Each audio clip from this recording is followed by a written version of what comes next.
amatwe twashitse kandi twaje tuva kure ahazobera igikorane ejo ETS Kamenge. Ubu tuvugana jenje mva Nyanzarake.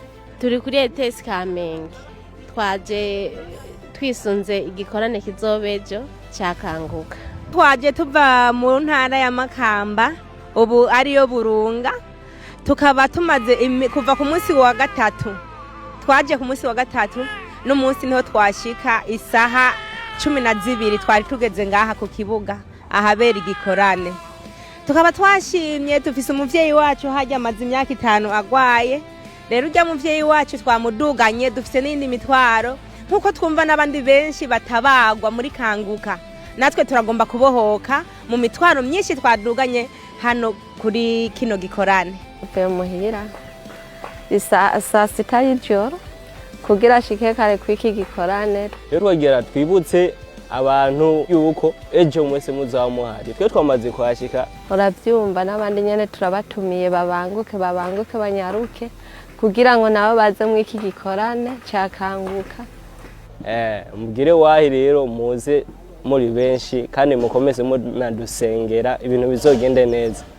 Turishimye cyane, turishimye dufise umunezero ntangere.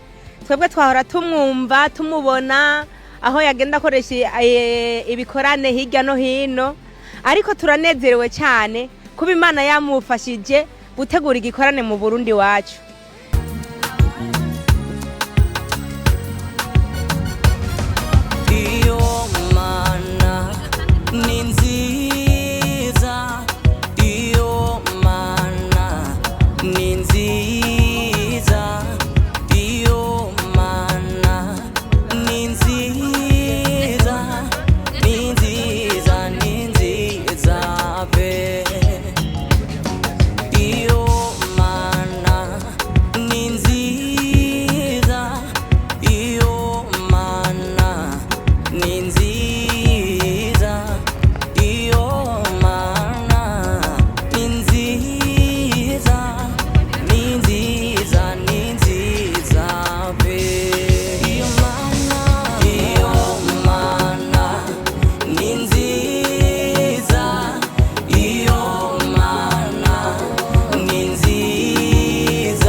your mind.